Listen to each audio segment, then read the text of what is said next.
Bienvenidos a la Noche Infinita. Antes de comenzar, cuéntanos en los comentarios desde dónde nos escuchas y qué temáticas te gustaría que exploremos en el futuro. Leemos cada mensaje con atención y siempre tomamos en cuenta sus sugerencias para los próximos relatos. Sin nada más que decir, comencemos. Me llamo Elías Solano y serví durante más de 20 años en las Fuerzas Armadas. Llegué a ser teniente coronel antes de pedir mi baja voluntaria, pero esta historia no ocurrió cuando ya estaba retirado. Number. Ocurrió cuando aún llevaba el uniforme con orgullo, cuando aún creía, de manera ingenua, que estábamos haciendo lo correcto. Los hechos sucedieron en el año 2017, en el municipio de Sabinas Hidalgo, Nuevo León, justo en una zona donde la carretera nacional parece perderse entre cerros secos, pinos dispersos y gasolineras olvidadas por la modernidad. Allí, nuestro batallón tenía una base de operaciones móviles instalada en una vieja secundaria abandonada. La misión oficial era asegurar la región. La no oficial era no meterse donde no te llaman. Y fue ahí donde conocí al general José María Ortega. Ortega era lo que muchos llaman un viejo de guerra. Había servido en Chiapas, Guerrero, Sinaloa y presumía que había peleado contra todos los cárteles habidos y por haber. Tenía más cicatrices en el alma que en el cuerpo, pero conservaba el aire marcial, la espalda recta y una mirada que te hacía sentir que sabías menos que él, aunque fueras mayor. Era carismático. Hablaba con palabras de rancho mezcladas con frases de campaña política y tenía un dicho que repetía frente a sus hombres, con el pecho inflado como gallo en corral ajeno. Aquí nadie toca al pueblo, porque mientras estemos nosotros, esta tierra se respeta, y al que no le guste, se lo lleva la chingada. La tropa lo adoraba. Los mandos medios le rendían pleitesía. Yo no sabía qué pensar. Las cosas empezaron a oler mal un miércoles por la noche. Recuerdo el día porque era el cumpleaños de un soldado que le decíamos El Morro, y Ortega ordenó que se asara carne en el patio. Desde temprano, la cocina militar se llenó de humo y olor a carbón. El general, whisky en mano, algo que no estaba permitido en zona activa, pero nadie se lo impedía, hablaba con nosotros, sus hijos de campaña, como decía él. ¿Saben por qué los pueblos pierden la guerra contra el crimen?, preguntó, ya medio borracho. Porque no tienen quien les defienda. Pero mientras yo esté aquí, esta tierra no se rinde. La frase provocó aplausos. Sí, mi general, gritaban los más jóvenes. Yo solo asentí, incómodo, porque esa misma tarde vi cómo llegaban 2 camionetas Suburban con placas de Coahuila, polarizadas. De una bajaron a un tipo moreno, ancho, con camisa vaquera y botas de piel de avestruz. Lo llamaban el ingeniero. Entró al aula donde Ortega despachaba como si fuera su sala, y media hora después salió sonriendo, con un puro en la boca. Esa misma aula fue acordonada por 2 soldados armados durante la visita. Uno de los soldados que resguardaban la puerta, un cabo llamado Mesa, me confesó en voz baja. Mi teniente, yo vi cuando le dieron un sobre, 2, grandes, con ligas y todo. No eran papeles, era lana. Esa fue la primera vez que lo vi claro. El general hablaba bonito, sí. Frente a la tropa era un cabrón de honor. Pero por las noches, cuando todos dormían, recibía sobres del narco. Y el trato era sencillo. Ustedes no se meten, nosotros no matamos a nadie del pueblo. Un pacto de no agresión que pintaba de orden lo que era simple control. Con el tiempo, las señales se volvieron imposibles de ignorar. Un día, los soldados descubrieron por error una bodega repleta de armas en un rancho al sur del municipio. Yo mismo di la orden de asegurar el perímetro. Avisé al general. Retírese, teniente. Ese rancho está bajo supervisión, me dijo por radio, sin más. Mi general, encontramos más de 100 rifles de asalto. Hay uniformes tácticos y una lista con nombres. Silencio. Luego, con voz más baja. Lo que le estoy diciendo es que se retire. Esa orden viene de más arriba. Esa noche no pude dormir. porque entre los nombres de esa lista encontré el de un niño de 15 años que había sido ejecutado 2 semanas antes en la plaza del pueblo. Yo fui al velorio, vi a la madre llorar. El chico era limpiavidrios, nada más. Una semana después, me llamaron al aula del general. Estaba solo. En el escritorio había una botella de whisky abierta y una caja de puros a medio acabar. Me ofreció uno. No acepté.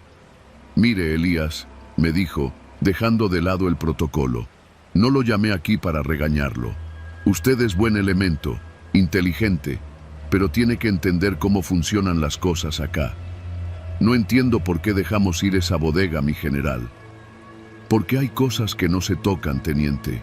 Y hay gente que, si usted los toca, va a hacer que toquen a su familia. ¿Me está entendiendo?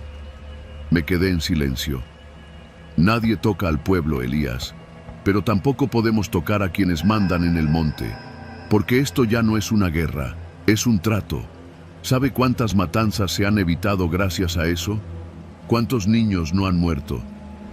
¿Y los sobres?, pregunté de golpe. No pude evitarlo. Me miró fijo.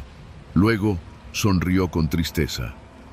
Esos son para el uniforme, para los muchachos, para que el sistema no los hunda. No le digo que es justo, le digo que es necesario. Después de esa noche, todo cambió. La tropa empezó a notar mi distancia con Ortega. Yo ya no saludaba con efusividad, no me quedaba a las carnes asadas, no tomaba café en el aula, y cuando llegaron más sobres, ya ni siquiera se molestaban en esconderlos. Lo que sí me molestó, y me marcó de por vida, fue el caso de un campesino llamado Vicente, que denunciaba que los halcones del narco le robaban la cosecha de maíz. Fue personalmente al cuartel. Yo lo recibí. Me pidió ayuda.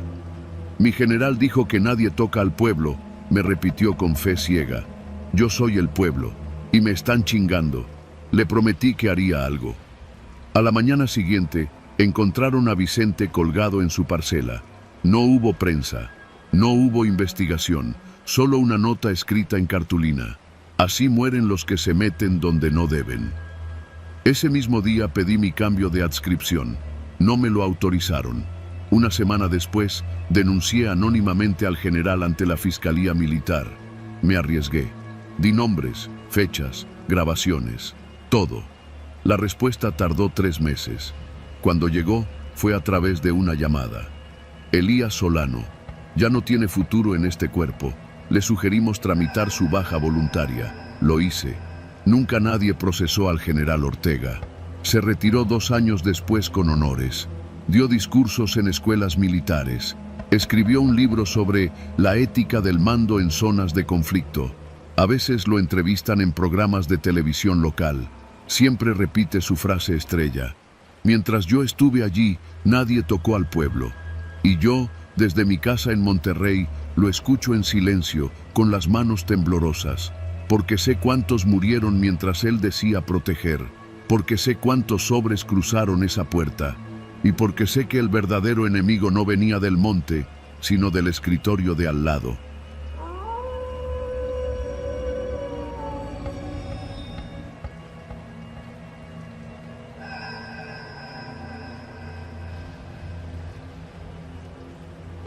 Mi nombre es Julia Mendoza y vivo en un pueblo que ya casi ni aparece en los mapas, El Ocote, al sur de Tamaulipas.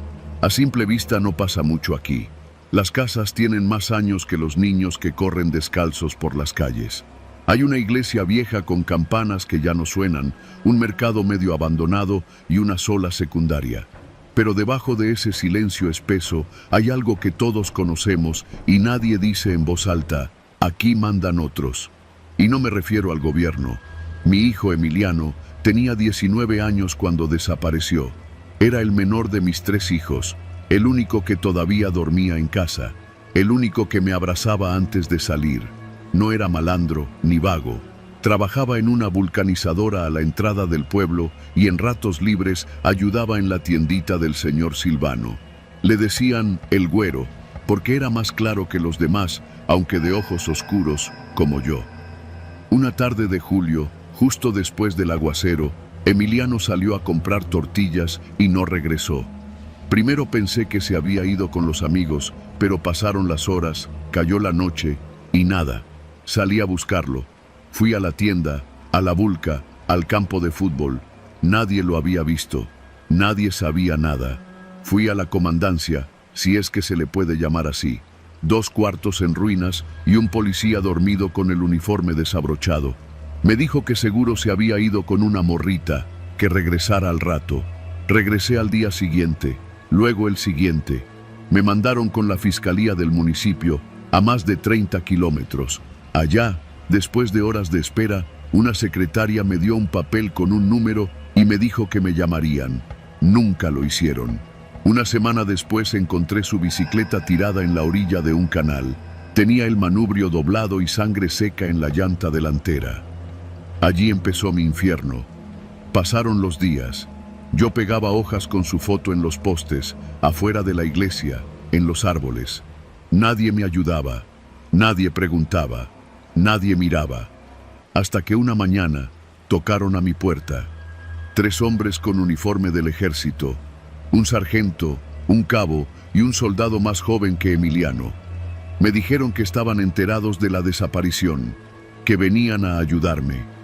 El sargento, un tipo de mandíbula cuadrada y mirada opaca, me prometió que esto no iba a quedar así, que harían operativos, revisiones, que ellos no toleraban injusticias. Me tomaron una foto con ellos, justo frente a la puerta de mi casa. Uno de ellos me pidió que sonriera. Yo no sonreí. El mismo día, en la noche, empecé a escuchar los motores. No era raro ver camionetas circulando después de las 10, pero esa noche fueron muchas.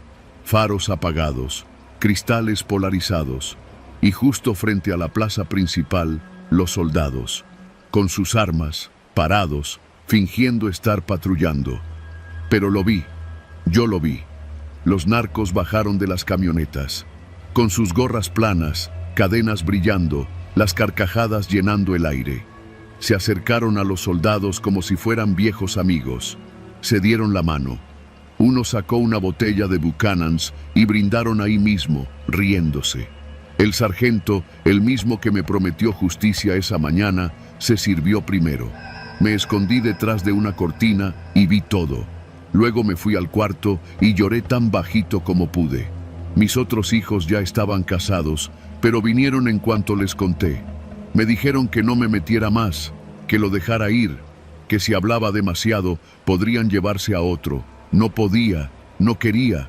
Fui a la capital del estado, busqué colectivos, me uní a uno, marché con otras madres, grité su nombre frente a la fiscalía, frente a Palacio, frente a la misma Secretaría de la Defensa. Cada vez que decía su nombre, sentía que lo arrancaba un poco del olvido. Me volví una molestia. Una tarde, cuando regresé de una reunión con las otras madres, encontré la puerta de mi casa forzada. Mis papeles, las copias de la denuncia, las fotos de Emiliano, todo había sido revuelto. En la cocina, sobre la mesa, una bala, limpia, brillante. Ni siquiera me molesté en llamar a la policía. ¿Para qué? Desde entonces, las camionetas pasaban más seguido. Una vez se estacionaron justo frente a mi casa. Un tipo con barba y lentes oscuros bajó la ventana. No dijo nada, solo me miró. Luego se fue. El miedo se convirtió en parte del día a día. Dormía con la ropa puesta. Dejé de cocinar de noche. Apagué las luces para no llamar la atención, pero seguí yendo a las marchas, a escondidas, a veces. 2 años después, hallaron una fosa a 20 kilómetros del pueblo. 23 cuerpos, de los cuales solo 6 pudieron identificarse. Uno era Emiliano. Lo supe por un anillo que yo le había dado en su cumpleaños. La policía no quiso entregármelo. El cuerpo fue enterrado por el Estado en una fosa común. Me avisaron por teléfono, sin ceremonia, sin explicaciones. Una semana después, los soldados regresaron al pueblo. No a detener a nadie, no a buscar culpables. Venían a vigilar por las elecciones. Yo los vi otra vez en la plaza, riéndose, brindando. Esta vez con otro grupo de hombres, algunos vestidos con camisetas de partidos, otros con armas a la vista. Nadie los cuestionaba. Yo me quedé parada frente a la iglesia. Tenía una cartulina con el nombre de Emiliano y la fecha en que desapareció. Nadie la leyó, nadie me habló.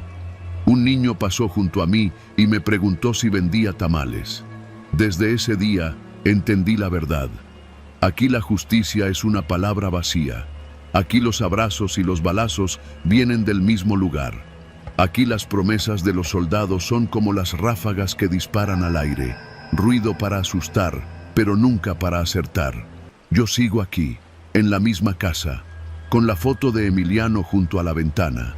No porque tenga esperanza de justicia, sino para que nadie olvide que estuvo aquí, que vivió, que lo mataron, que los que brindaron por él siguen uniformados, armados y protegidos, y que nadie, absolutamente nadie, vino a buscar justicia.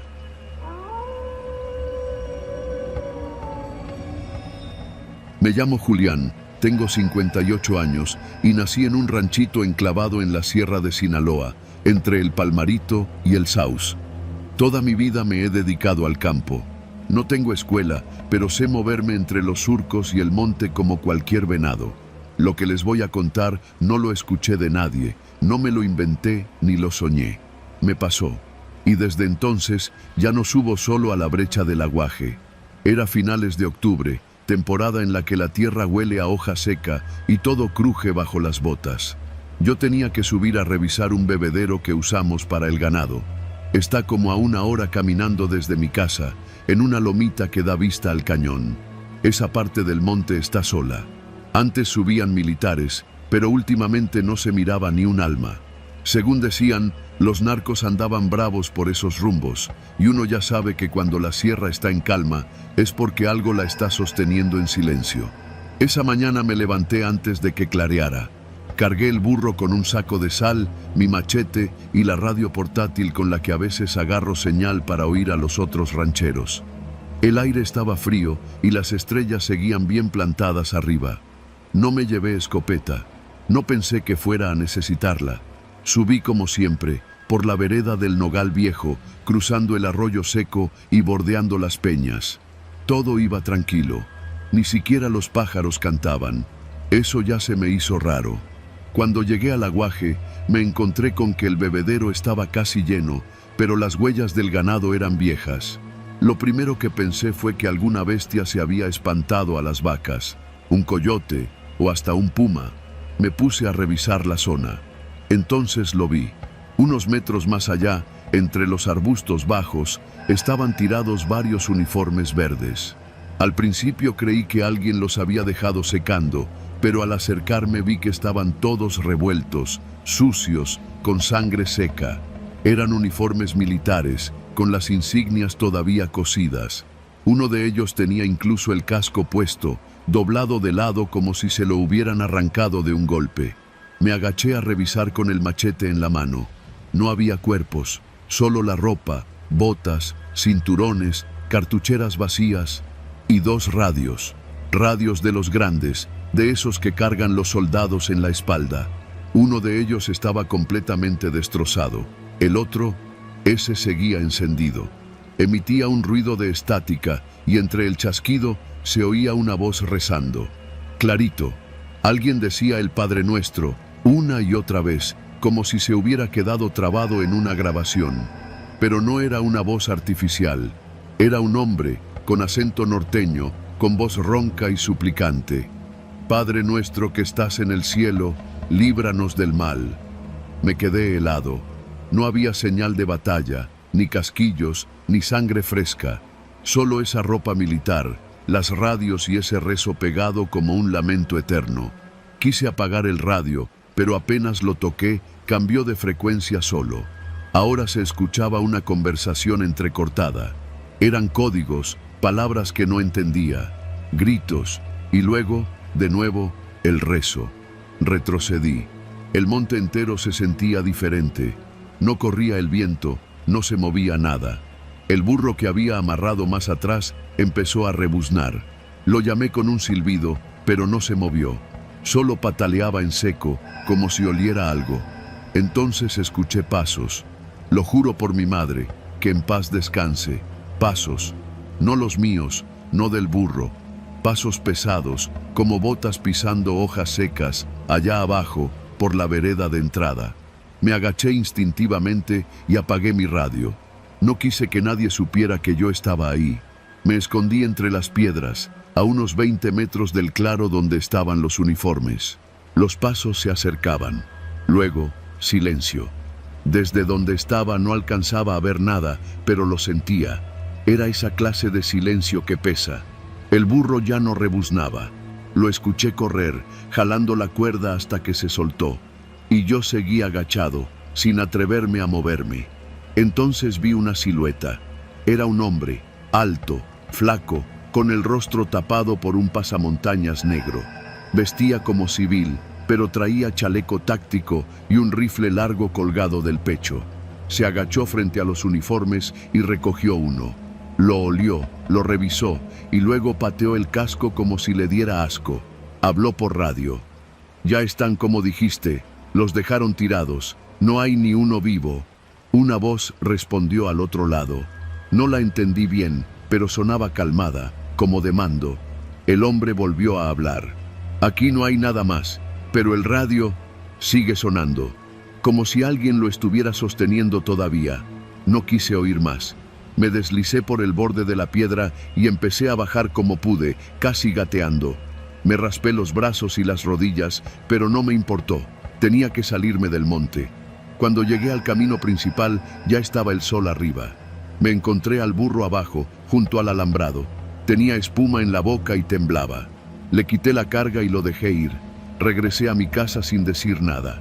Esa noche no pude dormir, no por el susto, sino por la idea que no me dejaba en paz. ¿Quién dejó encendido ese radio? Pasaron los días. No subí más al aguaje, hasta que una semana después bajó un convoy de la Guardia Nacional. Eran como 15 camionetas, todos armados, bloqueando los caminos. Dicen que venían a buscar unos desertores, pero yo ya sabía que no iban a encontrar nada. Una tarde, uno de los soldados entró a mi parcela a pedirme agua. Era joven, pero ya se le notaba lo curtido en la mirada. Le ofrecí agua de la tinaja y cuando se la tomó le pregunté en voz baja: ¿de veras vinieron por desertores? El muchacho bajó la mirada. No, señor, vinimos por los restos de un pelotón. Los mandaron hace 15 días a limpiar zona. Nunca regresaron. Pero lo raro es que uno de sus radios sigue emitiendo señal. No dije nada. Él me miró, como queriendo leerme el pensamiento, y luego soltó, casi como quien se confiesa. Y lo más raro es que en la señal solo se oye una oración, el Padre Nuestro. Pero no hay nadie al otro lado. Después de eso se fue. No volvieron a pasar por aquí. Nadie más preguntó por esos soldados. Yo no subí más a la brecha del aguaje. A veces la escucho en la radio, cuando sintonizo canales bajos. Entre la estática, esa voz sigue ahí. Repite lo mismo: Padre nuestro que estás en el cielo, líbranos del mal.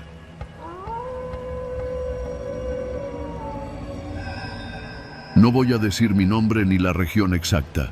Ya aprendí que en este país hay cosas que es mejor guardar entre los dientes, aunque te carcoman la lengua por dentro. Solo diré que esto ocurrió en la Sierra de Guerrero, en una zona donde el monte es tan espeso que puedes perderte a 3 metros de distancia y ni Dios te encuentra. No soy soldado, nunca lo fui. Fui guía, un campesino más con la mochila al hombro que alguna vez se dejó convencer por el ejército para ayudar con labores de inteligencia, como le dicen ellos. A mí me decían el Cuervo. Nadie me preguntó si quería ser parte de esa guerra.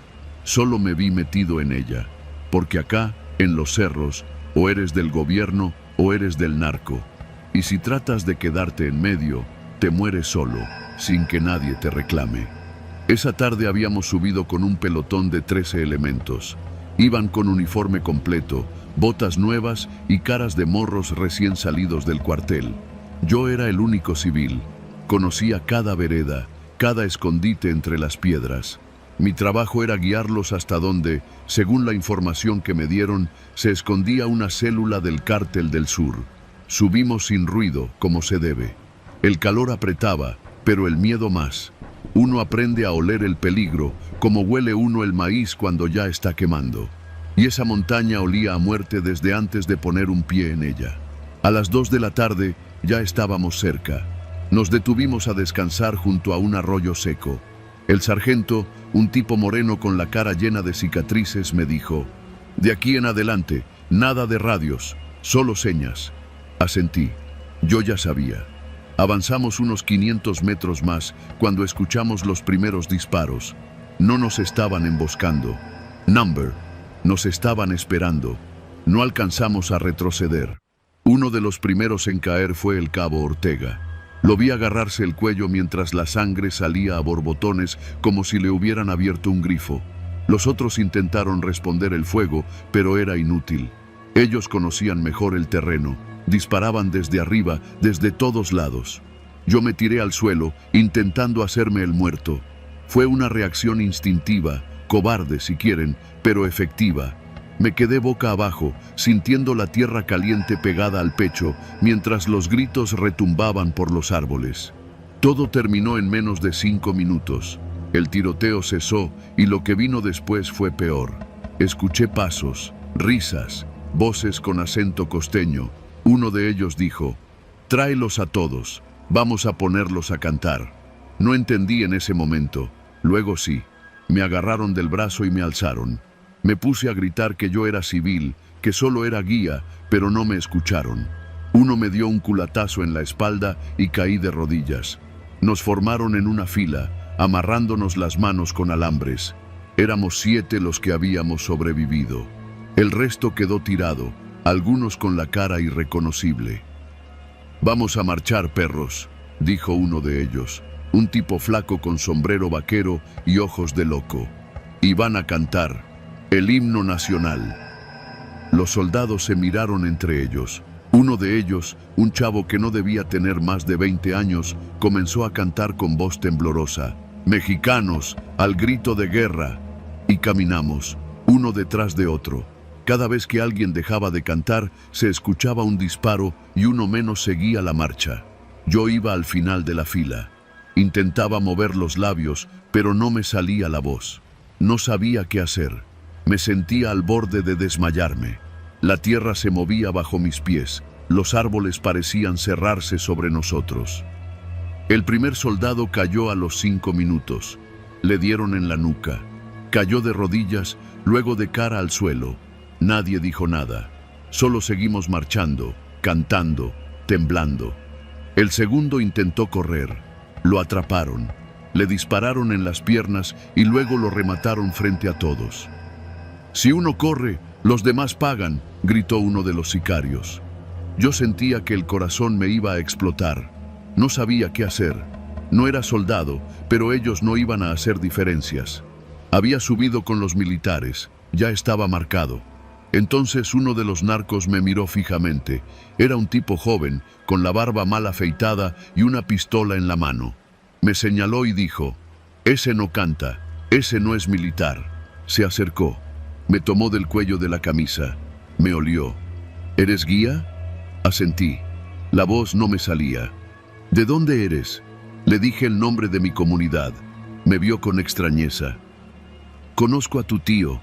Trabaja con nosotros». Ahí fue cuando vi la luz más tenue entre toda esa oscuridad. Era cierto. Mi tío había trabajado años con ellos. No como sicario, pero sí como transportista. Alguien que les movía cosas entre pueblos.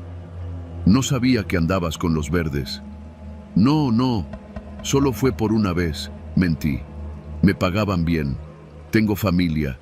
Me escupió en la cara. «Eres un pendejo». Se alejó. Habló con los otros.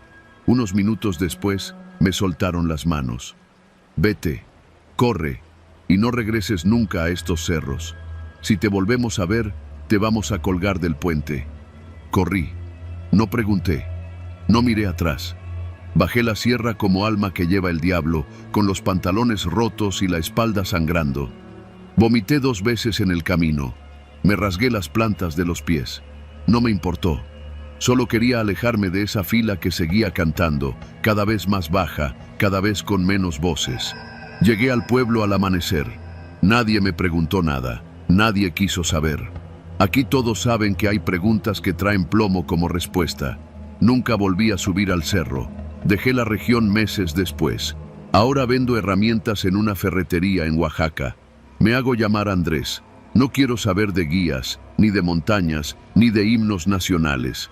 Pero a veces, cuando despierto sudando en la madrugada, juro que todavía escucho esa canción. Mexicanos, al grito de guerra. Pero no la canta un coro, la canta uno solo, el último que quedó en la fila.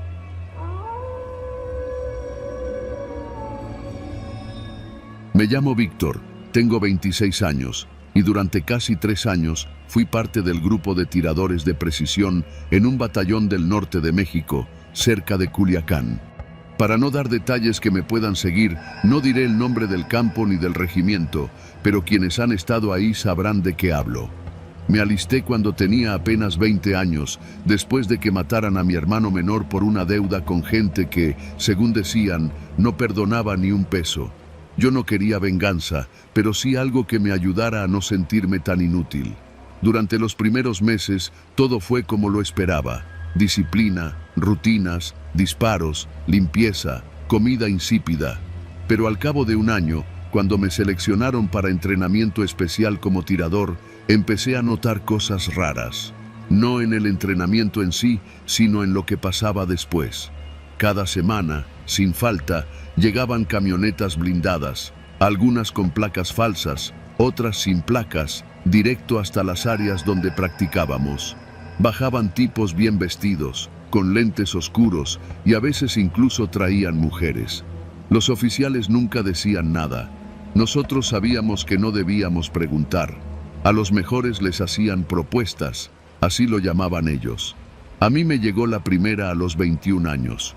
Un hombre llamado Rigoberto, que se presentó como consultor externo, me sacó del comedor un viernes por la tarde. Me llevó a uno de los hangares abandonados, donde ya estaban 2 más de mis compañeros, los 2 mejores tiradores de ese año. Ustedes 3 están en otra liga, y en la vida, los buenos deben cobrar como buenos, dijo el tipo, mientras se servía un whisky que trajo en una petaca de cuero. Nos ofreció trabajo los fines de semana. Dijo que nos pagarían 25,000 pesos por día, solo por acompañar ciertas operaciones.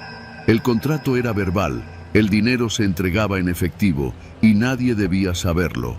Nos dieron teléfonos nuevos y cada viernes nos recogían en la carretera libre rumbo a Mazatlán. Todo parecía fácil. Acepté. La primera vez que salí con ellos, creí que estaba en una película. Me subieron a una camioneta con vidrios polarizados, me llevaron a un rancho con alberca y me dieron una SCAR completamente equipada. Nunca disparé, solo nos sentamos a tomar y vigilar. Mostrar músculo, nos decían. Los primeros meses no hubo sangre, solo vigilancia, amenazas a distancia y demostrar puntería desde lo lejos. Un disparo al espejo de un carro a 100 metros, cosas así. Pero a los 6 meses, todo cambió.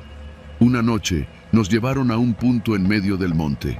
Era cerca de Xua. Hacía calor y los zancudos no dejaban de picar. Nuestro objetivo era un convoy rival. Nos habían dicho que solo vigilaríamos, pero cuando el jefe del grupo nos habló por radio, dijo: «Tírenle al conductor del camión de en medio». El primero en disparar fue Iván, el más joven del grupo. El impacto fue seco, limpio. El camión se detuvo. Segundos después, todo fue una lluvia de disparos. Desde la montaña, nosotros seguíamos disparando, y desde abajo respondían con rifles viejos. Al final, murieron 5 hombres. Uno era menor de edad. Lo supe después, cuando lo vimos en el suelo. Apenas 16 años.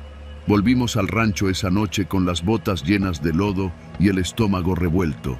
Yo no dormí. Pensaba en la cara del morro, en cómo todavía tenía el cigarro encendido en la mano cuando lo vi caer. Fue la última vez que dormí tranquilo. En la base, todo era igual. Nadie decía nada. Los oficiales sabían, y si no sabían, entonces eran más tontos de lo que parecían. A veces veía a uno de ellos recibiendo sobres en la sala de armas. Otros simplemente fingían que no veían las camionetas estacionadas a las afueras. Lo peor era el lunes. Llegar a la rutina como si nada, con la conciencia sucia y las botas brillando. Algunos se hacían los locos. Yo trataba de mantenerme alejado. Me encerraba a limpiar el rifle hasta por horas. El olor del aceite me ayudaba a pensar en otra cosa, pero uno no se puede esconder para siempre. Una tarde, durante la formación, un capitán nuevo, recién llegado de Veracruz, nos pidió una revisión general del equipo. Era uno de esos que todavía creían en la institución. Cuando revisó mi mochila de campaña, encontró uno de los teléfonos. Me preguntó de dónde lo había sacado. Le dije que era mío. No me creyó. Se lo llevó. Esa misma noche, 2 tipos me estaban esperando afuera del dormitorio. No eran soldados. No los había visto antes. Me tomaron del brazo y me llevaron a una de las bodegas. Ahí estaba Rigoberto. ¿Tú quieres que te maten como tu hermano?, me dijo, sin levantar la voz. No dije nada. No se te ocurra hablar. El capitán ya tiene los días contados. No metas la pata. Tú ya estás adentro. Y sí, el capitán duró una semana. Dicen que pidió su cambio por asuntos personales. Otros dicen que lo amenazaron directamente. Yo creo que fue una mezcla de las 2 cosas. Desde entonces, no volví a cuestionar nada, al menos en voz alta. El problema fue que empecé a sentirme vacío. Cada fin de semana me volvía alguien más. Me pagaban, sí. Compré una moto, una casa para mi madre, hasta un terreno. Pero las noches eran cada vez más pesadas. Me despertaba con el corazón acelerado, soñando que alguien me disparaba por la espalda. Me sentía vigilado todo el tiempo. Una noche, en plena operación en Sonora, nos traicionaron. Nos emboscaron cerca de Navojoa. Perdimos a 2 del equipo. Uno de ellos murió con los ojos abiertos, todavía con la mira del rifle en el ojo. Yo logré escapar arrastrándome entre las piedras. Esa noche, juré no volver. Pero no es tan fácil. Dije que estaba enfermo. Falsifiqué un diagnóstico con la ayuda de un amigo médico y solicité mi baja por problemas respiratorios. Me la dieron. Salí por la puerta principal con todos mis papeles en regla, una mochila y el miedo trepado en el lomo como un animal que ya no se va a bajar nunca. Han pasado más de 6 meses desde entonces. Vivo en un pueblo cerca de Hermosillo. Trabajo en una cerrajería. Nadie sabe quién fui. Nadie sabe lo que hice. Pero cada vez que escucho una camioneta con vidrios oscuros pasar por la calle, siento que algo dentro de mí se paraliza. Tengo el rifle enterrado en el terreno baldío detrás de mi casa. El teléfono lo tiré al mar en un viaje rápido que hice a Guaymas. No quiero saber nada de eso. Pero anoche alguien tocó mi puerta. No abrí. Solo escuché una voz, grave, tranquila, como la de Rigoberto. Víctor, hace mucho que no tiras. No he dormido desde entonces. Y no sé si esta historia que te cuento es una confesión o un adiós.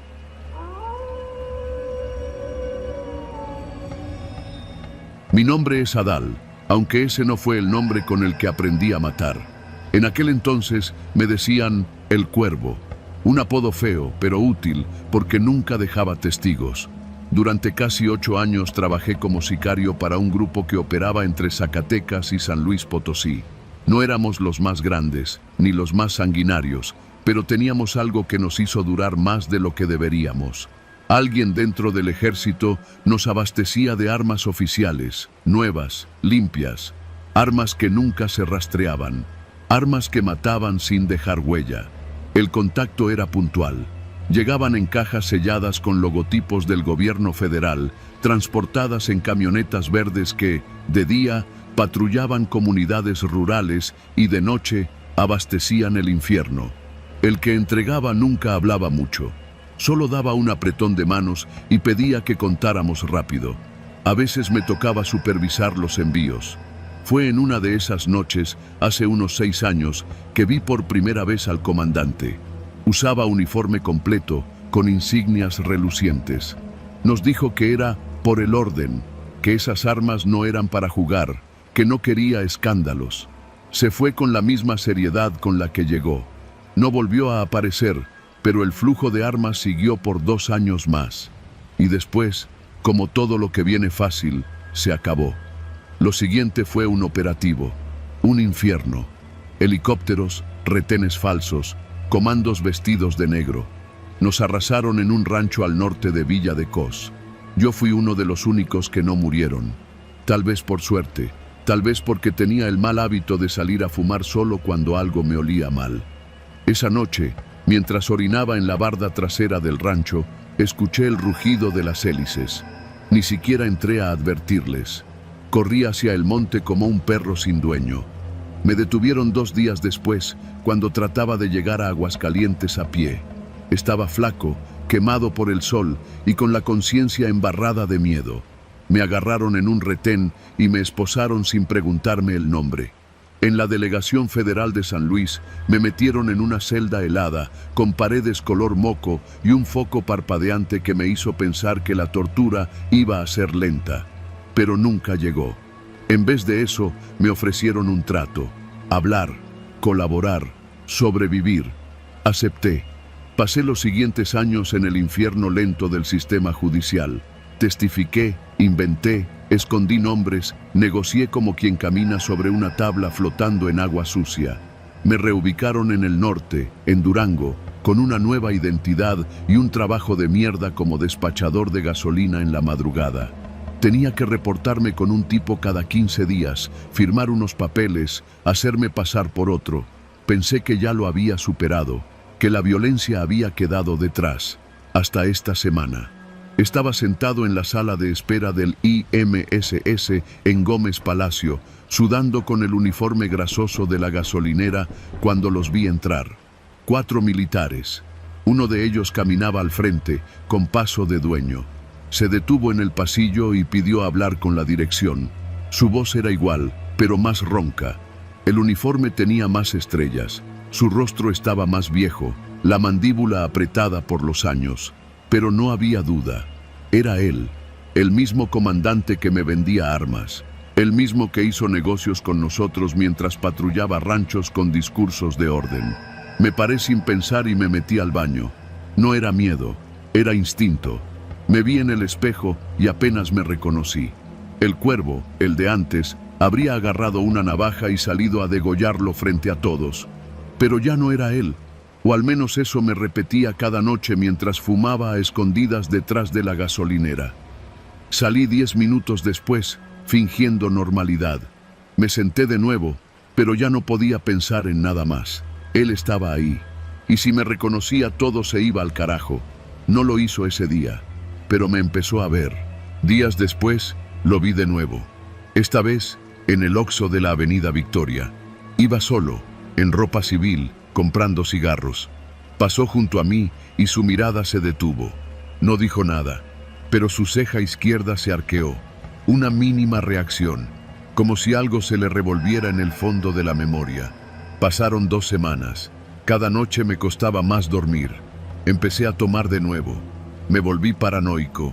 Miraba por la ventana cada vez que escuchaba un motor. Hasta que sucedió. Una madrugada, un Tsuru sin placas se estacionó frente a mi casa. 4 tipos bajaron. Me eché por la ventana trasera y corrí. Me escondí en casa de un trailero que me debía favores. Desde ahí empecé a planear. Porque ya no era solo que él me reconociera. Era que sabía quién era él. Y sabía que no debía estar ahí, libre, caminando como si nada. Ese cabrón había vendido muerte. Y ahora usaba sus medallas para hacerse pasar por héroe. Así que decidí hacer lo que nadie esperaba de mí. Fui a la fiscalía. Puse una denuncia anónima. Aporté copias de recibos, videos, nombres, rutas de entrega, detalles que solo alguien de adentro podía saber. No sé si pensaron que era un exmilitar, un rival o un político, pero funcionó. La semana pasada lo detuvieron. Lo sacaron de su oficina mientras daba una rueda de prensa en Torreón. Lo esposaron frente a los medios. Le quitaron las insignias en cámara. Los periódicos dijeron que era por corrupción y desvío de recursos. Nada dijeron sobre las armas, ni sobre los muertos. Pero yo sabía, y él también. Hace 2 días me llamaron de un número desconocido. Respondí con miedo. Nadie había hablado en años.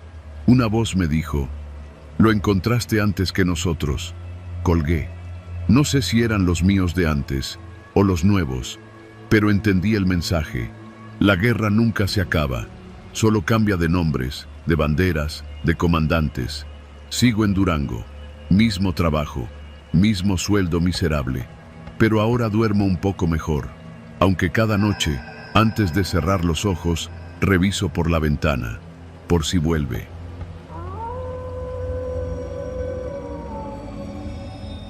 Nunca me había gustado manejar de noche, pero esa vez no tenía opción. Salí de Fresnillo pasadas las 8 con destino a Torreón.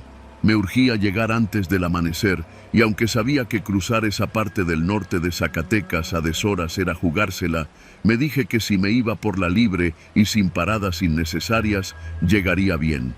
El tramo entre Sombrerete y San Pedro era un páramo, pura carretera negra y recta, sin curvas, sin gente, sin vida. Solo yo, mi Jetta viejo y una línea interminable de asfalto que parecía no tener fin. El radio no agarraba señal.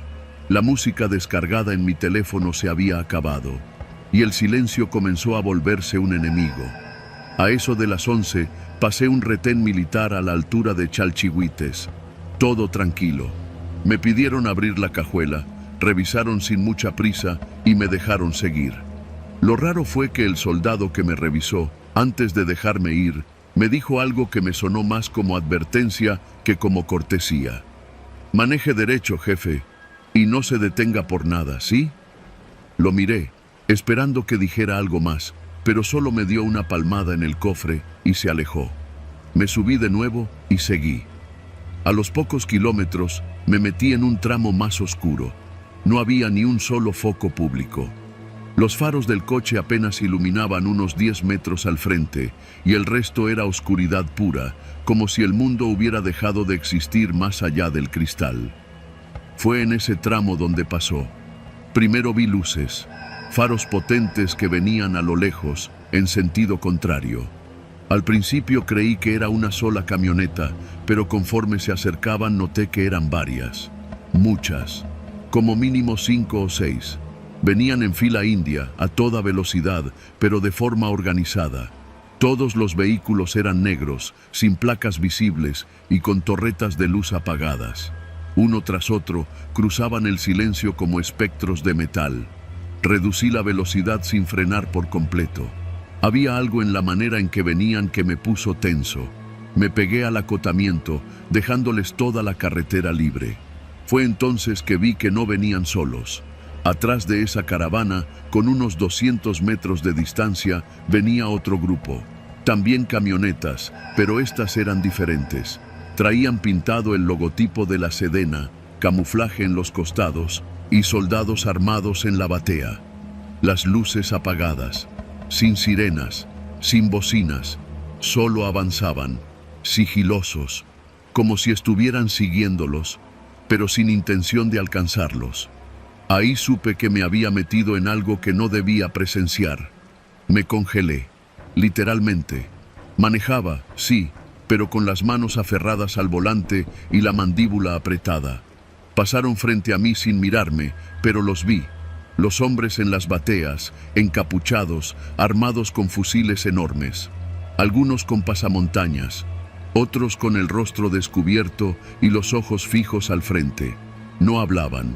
No se movían, solo me cruzaron como si no existiera. Y luego, el momento más tenso, el cruce. La primera camioneta militar encendió brevemente sus luces altas y la primera camioneta del otro convoy, la de los civiles, respondió con un par de destellos. Solo eso, unos cuantos parpadeos de luz. Y luego, cada uno siguió su camino, como si se conocieran. Como si ya hubieran hecho ese cruce antes, como si fuera parte de una coreografía ensayada. Yo seguí manejando, con las manos sudadas y el corazón latiéndome en la garganta. Estaba en medio de algo que no comprendía. El convoy de militares pasó de largo, igual que el otro, y pronto me encontré solo otra vez. Pero el silencio ya no era el mismo. Me sentía observado, como si alguien supiera que yo vi, que estuve allí, que fui testigo. Quise acelerar, pero el camino parecía hacerse más y más largo. Pasé por un pequeño rancho donde las luces estaban apagadas y los perros no ladraban. Luego, por una gasolinera abandonada, donde vi un coche detenido sin luces con alguien dentro. No me detuve a mirar, seguí. Manejé hasta que las piernas me dolían. Y cuando llegué a un crucero sin nombre, vi que en una de las señalizaciones alguien había pintado con aerosol rojo una palabra: no cruces. Pero ya estaba allí, y ya había cruzado. Mi instinto me decía que no debía seguir por la ruta marcada en el GPS, así que tomé el camino de terracería que salía a la izquierda, uno que apenas si aparecía en los mapas.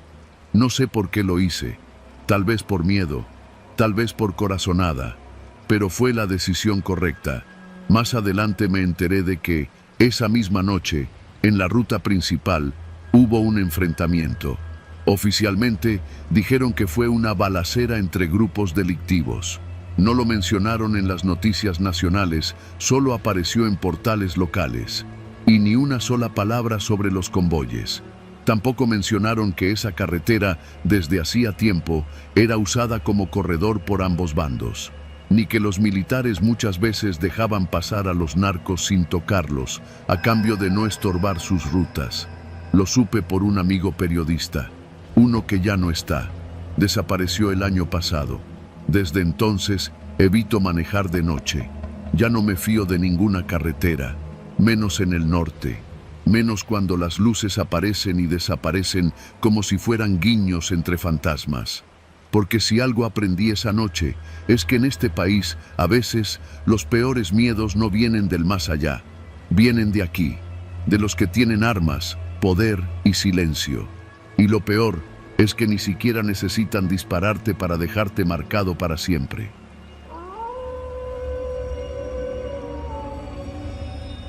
Yo no nací para ser soldado.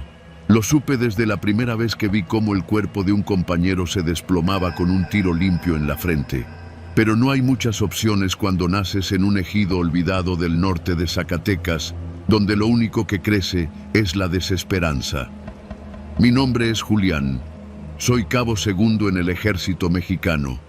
Lo que vas a leer es un informe que nadie solicitó sobre una patrulla que no debía existir en un pueblo que oficialmente está deshabitado. Todo empezó cuando nos mandaron al municipio de General Enrique Estrada. Nos tocaba patrullar una zona rural que había estado caliente los últimos meses, con enfrentamientos entre dos cárteles que se disputaban rutas de paso hacia Durango. El pueblo que se nos asignó era Santa Isela del Llano, un lugar que, en los mapas del gobierno, figuraba como abandonado por desplazamiento forzado desde 2017. Solo que eso no era del todo cierto. Éramos 7 elementos en el pelotón. Yo iba con el subteniente Vargas, el sargento Salazar y 4 más que venían de distintas zonas militares. Gente seria, curtida. Nadie hablaba mucho. Llegamos en 2 camionetas Cheyenne blindadas, con las insignias ya desgastadas por el sol. El pueblo estaba a unos 40 kilómetros de la carretera federal y había que tomar una brecha polvosa entre cerros pelones y sembradíos resecos. Desde el primer kilómetro, algo se sentía raro. Demasiado silencio. Ni un tractor, ni perros, ni gente caminando. Nada. Este lugar huele a entierro fresco, dijo Salazar mientras limpiaba su arma con un trapo rojo. Santa Isela aparecía como una colección de casas de adobe y ladrillo, la mayoría sin puertas, techos colapsados y maleza cubriendo las banquetas. Pero lo más extraño no fue el abandono, fue lo que vimos pintado en las paredes. Sabemos dónde duermen, en cada esquina, en cada barda, en cada fachada carcomida, letras negras, grandes, con pintura que parecía reciente. Algunas estaban chorreando como si las hubieran escrito esa misma mañana. Yo he visto amenazas antes, he caminado entre fosas clandestinas, pero esto tenía otro tono. No era una advertencia para el pueblo, era para nosotros. No bajen la guardia, ordenó el subteniente, deteniendo las camionetas justo frente a lo que había sido la plaza central. Bajamos. El calor era insoportable. El cielo, de ese azul sin nubes que parece burlarse de uno. Nos dividimos en 2 grupos para revisar el lugar.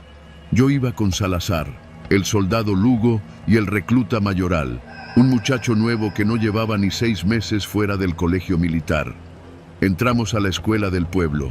Ventanas rotas, escritorios volteados. En una de las paredes del salón de primero de primaria, otra vez la misma frase: sabemos dónde duermen.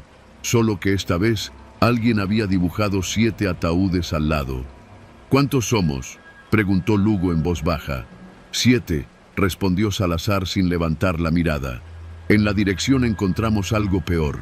Una lista con 7 nombres escritos a mano, sin apellidos. Uno de ellos era Julián. Mi garganta se cerró. Lo arranqué de la pared sin decir nada. No sé si alguien más lo leyó. Salimos de la escuela sin hablar. Las otras casas estaban igual. No había cuerpos, ni sangre, ni ropa. Pero había señales de ocupación reciente. Fogatas con ceniza tibia. Vasos de unicel con cerveza seca. Un cuaderno con rutas escritas a lápiz. Restos de comida no tan vieja. A las 15 horas recibimos una orden por radio: establecer punto de observación y permanecer en el lugar por 72 horas. Nos quedamos en la antigua comisaría, un edificio cuadrado con 2 plantas y techo plano. Subimos colchonetas, armas largas y el poco equipo de vigilancia que traíamos. Pasamos la primera noche sin novedad, si se le puede llamar así, a escuchar disparos aislados en la lejanía y ver luces blancas moviéndose entre los cerros. Nadie durmió más de 1 hora. El viento traía consigo un olor a tierra mojada y humo. A la mañana siguiente, Salazar y yo salimos a hacer una segunda ronda por el perímetro. Fue entonces cuando encontramos la primera señal directa. En la caja trasera de nuestra Cheyenne, alguien había dejado una gallina muerta. Le habían arrancado las plumas y la cabeza. En su pecho, con cuchillo, alguien había escrito: esta vez fue el animal. La camioneta tenía huellas de dedos en el polvo, como si alguien la hubiera inspeccionado con calma. El subteniente no dijo nada, solo reforzó las guardias.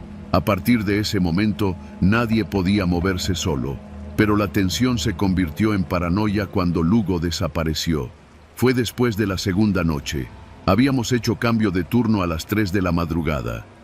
Lugo debía estar en la azotea con Mayoral, pero cuando subimos con el café, solo estaba el recluta, con la cara blanca y los ojos desorbitados. «Lo juro, estaba aquí hace 10 minutos», gritaba. La escalera de acceso seguía con el candado puesto. Nadie había salido, nadie lo había visto bajar, pero Lugo se esfumó. Su rifle seguía apoyado en el muro, su chaleco también. El subteniente organizó una búsqueda inmediata. Revisamos cada casa, cada baldío, cada cuadra. Nada, ni rastro, ni un gramo de tierra removida, solo silencio. Un silencio tan denso que hacía doler los oídos.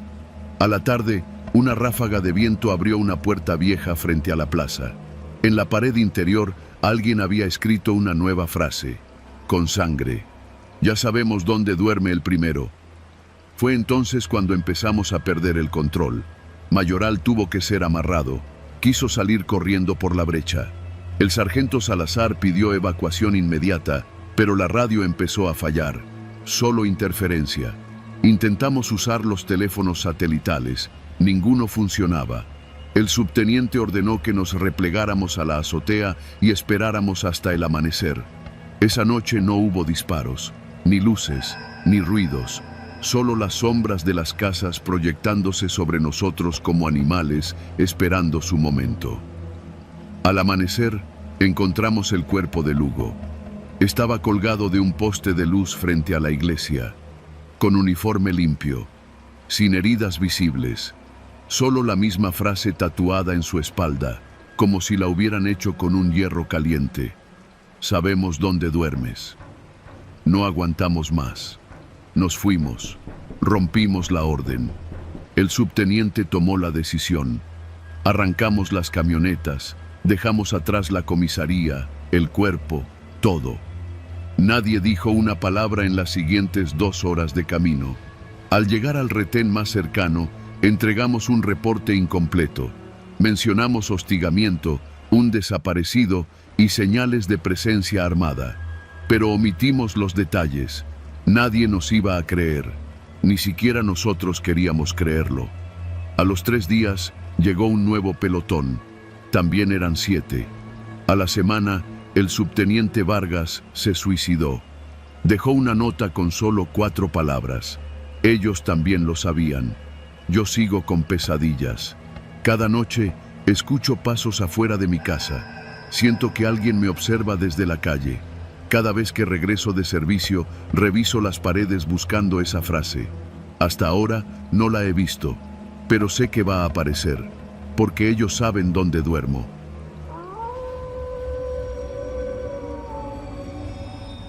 Me llamo Andrés Salgado. Soy ingeniero en telecomunicaciones. Trabajaba para la Secretaría de la Defensa Nacional en un programa de análisis de frecuencias, algo que para la mayoría suena aburrido, pero que en el fondo es mucho más delicado de lo que la gente imagina. Estuve asignado durante casi 2 años en un centro de inteligencia ubicado en Hermosillo, Sonora, en una zona conocida como Campo Militar número 13, un lugar apartado de la ciudad, de acceso restringido y con vigilancia las 24 horas. No éramos muchos los que teníamos acceso directo a los sistemas de intercepción. 5, tal vez 6 ingenieros civiles, todos contratados por la vía externa, como yo. Nuestro trabajo consistía en monitorear frecuencias de radio no comerciales en regiones específicas del norte del país. No se trataba de interceptar llamadas de civiles, sino de localizar patrones de comunicación usados por grupos criminales, así como frecuencias usadas por radios militares y tácticos. Todo era parte de un programa piloto financiado por los Estados Unidos. A mí me asignaron el monitoreo de la zona fronteriza entre Agua Prieta y Janos. Por las noches, me quedaba solo en una sala con cristales blindados, monitores por todos lados y un sistema que grababa y filtraba automáticamente todo lo que detectaba en ese rango. Yo revisaba lo que la máquina clasificaba como actividad anormal. Todo cambió una noche a finales de noviembre. Eran las 23:46. Estaba terminando mi reporte semanal cuando una señal se activó. Era una frecuencia encriptada, poco usual, muy por encima del rango que solía analizar. La señal duró exactamente 2 minutos con 34 segundos. Normalmente, el software solo grababa segmentos cortos, pero esta vez la transmisión entera fue capturada. El sistema la etiquetó como interferencia militar compatible. En lenguaje técnico, eso significa que no era una comunicación comercial, ni tampoco una señal usada por civiles. Saqué los audífonos y escuché el audio. No olvidaré jamás esa grabación. Era una conversación entre 2 hombres. Uno tenía voz ronca, con acento del norte, pausado, autoritario. El otro hablaba más rápido, nervioso, como si estuviera pidiendo algo con desesperación. General, le estoy pidiendo el favor. Necesito que las tropas se retiren de Santa Clara por 2 días. Solo eso. El otro respondió seco.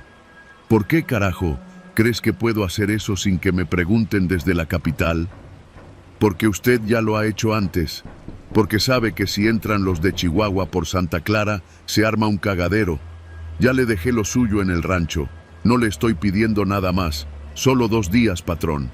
2. Hubo un silencio largo, incómodo. Dile al comandante que retire a su gente mañana a primera hora, pero que no me metan presión. Esto es entre usted y yo. Si se filtra algo, me cargo a todos. Se acabó la grabación. Solo eso. Poco más de 2 minutos. Yo me quedé helado. No podía creer lo que acababa de escuchar. Sabía por rumores que algunos mandos tenían nexos con el narco, pero escucharlo así, tan directo, me reventó la cabeza. No era una conversación inventada, no era un corrido de esos que tanto circulan. Era real. El general le estaba pidiendo permiso a un capo para mover tropas federales, no al revés. Un general de división subordinado a un criminal. Apagué todo, cerré el sistema, hice como si no hubiera escuchado nada, pero ya era tarde. Al día siguiente, cuando llegué al centro de operaciones, me pasaron directo con el coronel Jiménez. Nunca había hablado directamente con él y de hecho no sabía que siquiera supiera quién era yo. Tenía un escritorio limpio, sin papeles, solo un vaso con café frío y un folder manila. Me pidió que me sentara. ¿Tú abriste el canal de la frecuencia 7-40 anoche? Asentí. ¿La descargaste? Solo lo que grabó el sistema. No hice nada más. ¿Lo compartiste? No. Me miró con esa expresión que tienen los hombres que han matado y no tienen problema en hacerlo otra vez. Mira, Salgado, esto que escuchaste no existe, no se guarda, no se repite, no se menciona. Y si por alguna razón alguien fuera de aquí se entera, ni tú ni tu familia van a volver a respirar aire fresco en su puta vida. No era una amenaza, era una advertencia. Y la tomé en serio. Ese día borré la grabación del servidor, pero el sistema automático también la había duplicado en una unidad externa de respaldo. Era una regla del protocolo, y esa unidad externa era extraíble. Yo lo sabía, y la tomé sin decir nada. La escondí en el compartimento de la batería de mi coche. Me fui de ahí lo más pronto que pude y no volví al centro. Pasaron 3 días sin que nadie me contactara. Pensé que tal vez ya habían asumido que el archivo estaba perdido. Me sentía a salvo.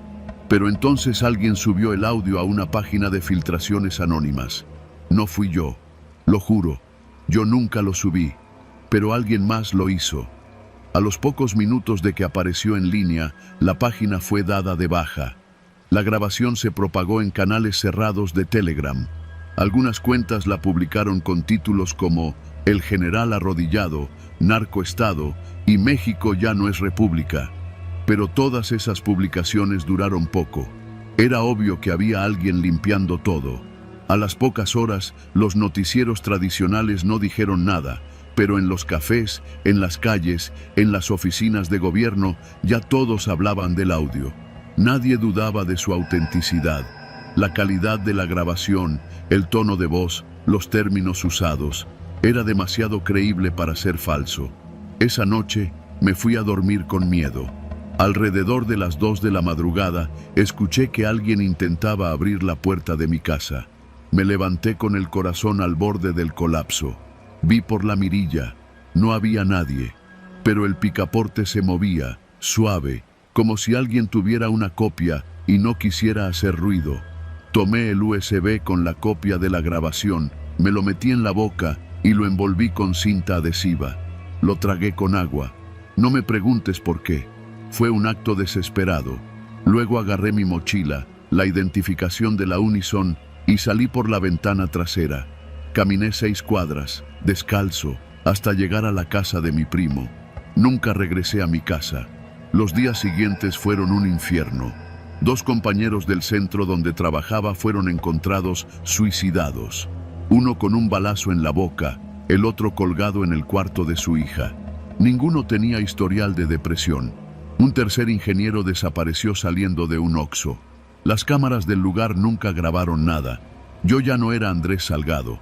Compré papeles falsos en la frontera y me moví entre hostales de Tijuana durante casi 3 semanas. Vomité el USB una madrugada, después de intentar inducirme el vómito durante días. Estaba sucio, pero aún servía. Se lo entregué a un periodista independiente, uno que vivía escondido en un cuartucho en la delegación Benito Juárez.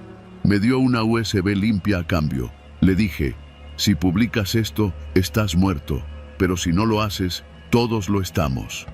Nunca más supe de él. Pero semanas después, la grabación fue reproducida en una estación de radio pirata en Baja California. Fue interrumpida al aire. Luego, apareció en un canal ruso. Más tarde en un foro gringo. No había vuelta atrás. El archivo ya era parte del sistema.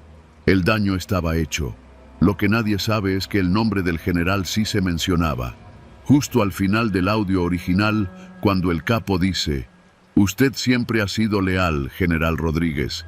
Por eso tiene mi respeto y mi permiso». Ese segmento fue editado en todas las versiones filtradas. Solo yo tengo la grabación completa. A veces pienso en publicarla, pero luego recuerdo la voz del coronel Jiménez, su tono firme, su amenaza sin emoción, y decido seguir oculto, porque en este país el que dice la verdad termina enterrado con ella, y yo, por ahora, sigo respirando.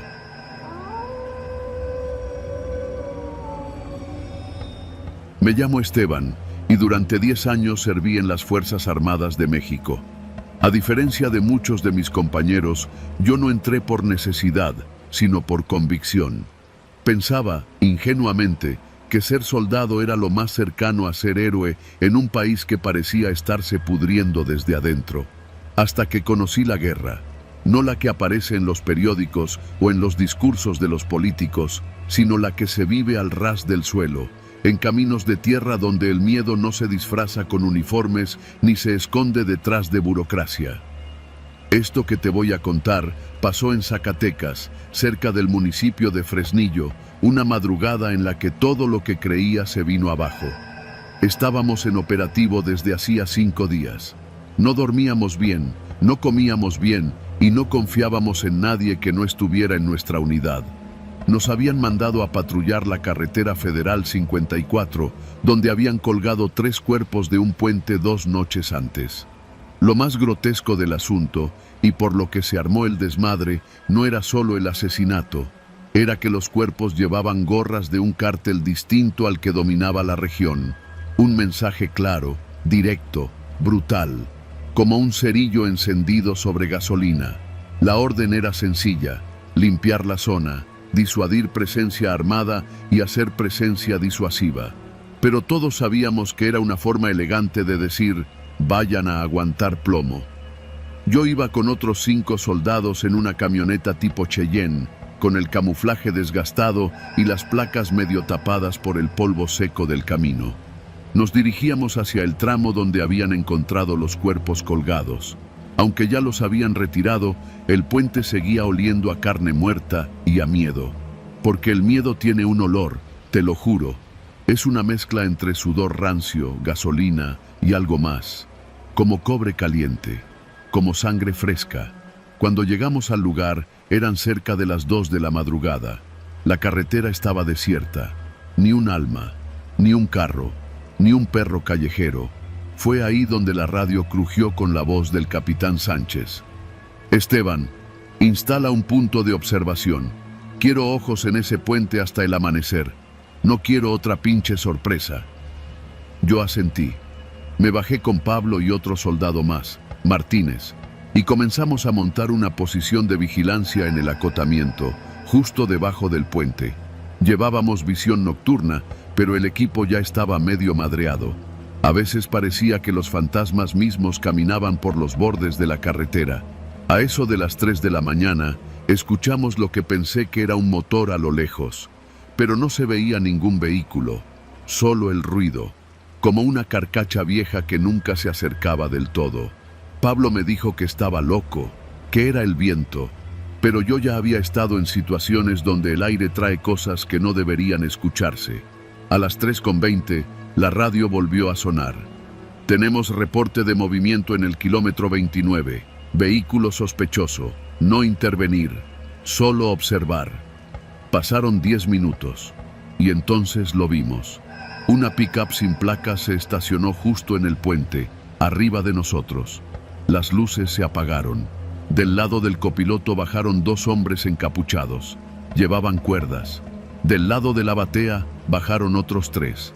Arrastraban algo envuelto en una lona negra. No era uno, eran 2 cuerpos, aún vivos. Se retorcían, uno de ellos lloraba. Lo escuchamos. Era un llanto que no tenía nada de humano. Era animal, puro instinto de alguien que sabe que no va a salir vivo. Pablo me miró. ¿Hacemos algo? No le respondí, porque ya sabía la respuesta, porque la orden era no intervenir, porque si abríamos fuego, se nos venían encima con más hombres de los que podíamos imaginar. Los vimos amarrar a los tipos, les pusieron unas gorras con siglas de otro cártel. Luego les gritaron cosas que no alcanzamos a entender y los colgaron del puente, dejándolos vivos, pataleando, revolcándose en su propia agonía. Ahí fue cuando Martínez vomitó. No de miedo, de impotencia. Yo solo apreté el fusil hasta que me dolió la mano. Pasaron 5 minutos más y se largaron. Ni se molestaron en esconderse. Sabían que no íbamos a hacer nada. Cuando los cuerpos dejaron de moverse, subimos al puente. Eran 2 soldados, de los nuestros, uno de Chiapas, otro de Guerrero. Los habían secuestrado 2 semanas antes en una emboscada. Nadie los había encontrado. Las gorras tenían bordadas las siglas del Cártel del Golfo, pero eso era mentira. En esa zona mandaba el Cártel de Sinaloa. Era una provocación, un acto de guerra, un teatro sangriento donde los actores no tenían ni voz ni voto. Volvimos a la base con los cuerpos en la caja de la camioneta. Nadie nos recibió con honores, nadie preguntó nada. Nos ordenaron silencio, nos dijeron que esto no había pasado. Un mes después me dieron de baja por problemas psicológicos. Me dijeron que era mejor para mí, que tomara tiempo con mi familia, que me alejara del estrés operacional. Hoy vivo en San Luis Potosí, trabajo como vigilante en una maquila y evito ver las noticias. Pero a veces, cuando cierro los ojos en la madrugada, puedo ver el puente. No el de Zacatecas, Number. Un puente que está dentro de mí. Y en ese puente, los cuerpos de mis compañeros siguen colgando, balanceándose con el viento, sin cara, sin nombre, con gorras que no les pertenecen. Y yo abajo, con el fusil en la mano, sin disparar, sin hacer nada. Porque en esta guerra, el enemigo no siempre viene con pasamontañas. A veces usa uniforme y te da órdenes por radio. Y eso es lo que más miedo da.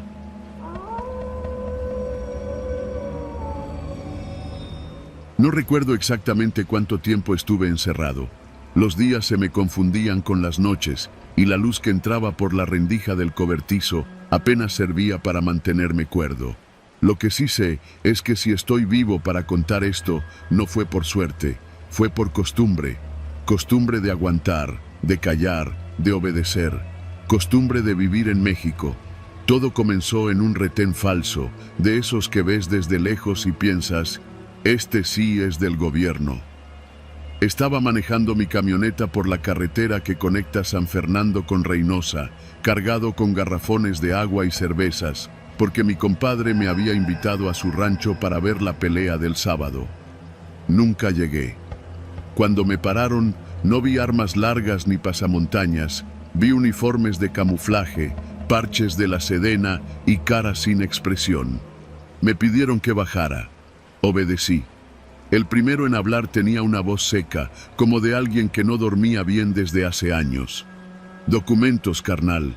Los entregué sin decir palabra. No había razón para sospechar que algo andaba mal.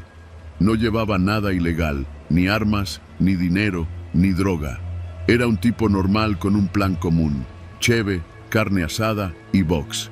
Pero bastó con que otro de ellos se acercara al oído del primero y le dijera algo en voz baja para que mi vida cambiara. Este güey sí, fue lo único que alcancé a escuchar.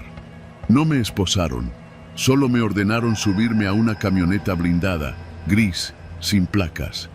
Cuando pregunté qué pasaba, uno me dio un cachazo con el rifle en la nuca y me desmayé. Desperté con la boca seca, atado de manos y pies con cinchos de plástico. Estaba en un cobertizo, rodeado de pacas de pastura y herramientas viejas. Todo olía a orines y sangre seca. Afuera se escuchaban voces, risas, música de banda a todo volumen. Tardé días en entender por qué estaba ahí. No hablaban conmigo, no me preguntaban nada. Solo me pateaban para que me moviera, me daban agua con una manguera y me aventaban tortillas frías con frijoles embarrados. Pero yo escuchaba. Desde el rincón donde me dejaban tirado, escuchaba todo. Estaba en un rancho controlado por un grupo que no diré su nombre, porque todavía me tiembla el cuerpo solo de escribirlo.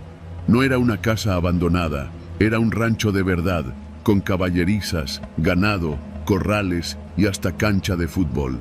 Ahí traían a los que se pasaban de verga, según decían. Vi a otros. Unos llegaban llorando, otros gritando. A casi ninguno volví a ver al día siguiente. Yo sobreviví porque no sabían qué hacer conmigo.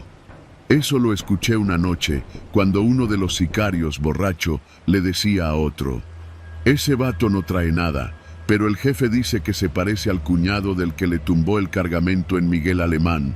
Así que hasta que se aclare, que se pudra ahí. Pasaron días. semanas tal vez. No había ventanas, no tenía reloj. El tiempo se medía por la frecuencia con la que me orinaba encima. Una noche escuché que llegaba gente, muchos, pero esta vez no eran sicarios, eran soldados. Sí, soldados. Me alegré al principio, pensé que por fin iban a rescatarme. Pero lo que vi esa noche me enseñó a no confiar ni en la Virgen. Los soldados no venían a rescatar a nadie, venían a negociar. Traían armas en cajas, municiones, chalecos antibalas. En una camioneta traían a 3 detenidos, golpeados, descalzos. Los intercambiaron por un maletín y 5 radios codificados. Uno de los soldados hizo una seña hacia el cobertizo donde yo estaba. Uno de los sicarios respondió moviendo la cabeza. Ese número, ese es el del jefe. Me temblaron las piernas. Fue entonces cuando supe que si quería salir vivo, tenía que escapar. Ya no se trataba de que me tuvieran confundido.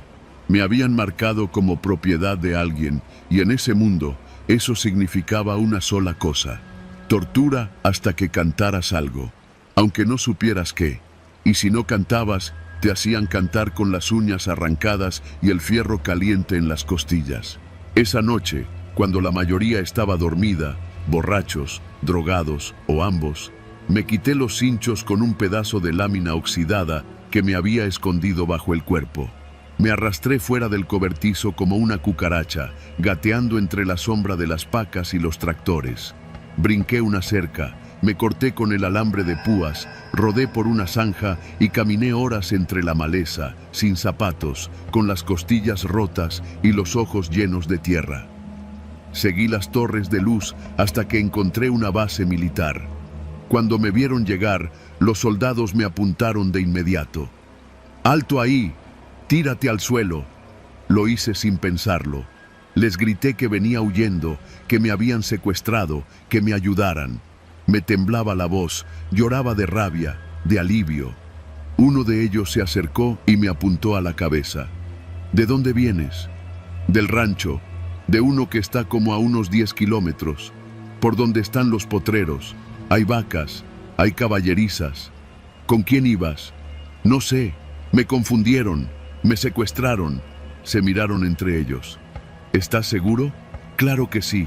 Llévenme con el comandante, por favor. Uno de ellos asintió. Me ayudaron a levantarme, me dieron agua, me pusieron en una camioneta. Pensé que por fin estaba a salvo. Me esposaron. ¿Qué hacen? No hice nada. Procedimiento. Tranquilo. La camioneta tomó un camino que no era hacia el cuartel. Era el camino de regreso. Mi corazón empezó a latir tan fuerte que pensé que iba a morir antes de que me entregaran. Intenté forcejear, gritar, rogar. El soldado que manejaba ni siquiera me volteó a ver. El otro me cayó de un golpe con la culata del rifle. No te hagas el chistoso. El jefe ya preguntó por ti. Cuando llegamos al rancho, el mismo sicario que me vigilaba desde el cobertizo estaba ahí, esperándome. Se saludaron con los soldados como compadres en una carne asada. Uno de los militares abrió la puerta y me empujó hacia afuera. Aquí está tu perro, dice que se te peló. El sicario se rió, me tomó del brazo y me llevó de nuevo al cobertizo. ¿Sabes qué es lo peor de todo, güey? Me dijo al oído, que pensaste que te iban a ayudar. Y luego me pegó con algo duro en la cara. No supe más. Me encontraron 4 días después, tirado en una zanja, a unos metros de la carretera. Un campesino que pasaba con su burro llamó a los paramédicos. Tenía el pómulo roto, los 2 brazos dislocados, pero estaba vivo. Y con eso bastaba. Nunca puse denuncia. ¿A quién? ¿A los mismos que me regresaron? Me cambié de ciudad. Vendí mi camioneta. Me dejé la barba larga y evito salir de noche. Cuando escucho una banda tocar en alguna fiesta, me da náusea. No sé quién me confundió. No sé quién dio la orden. No sé quién era ese jefe. Lo único que sé es que si ese día me hubieran ayudado como prometen en los comerciales del ejército mexicano, tal vez hoy no tendría miedo de los uniformes verdes. Pero en este país, los buenos y los malos se parecen tanto que a veces solo los distingues cuando ya es demasiado tarde.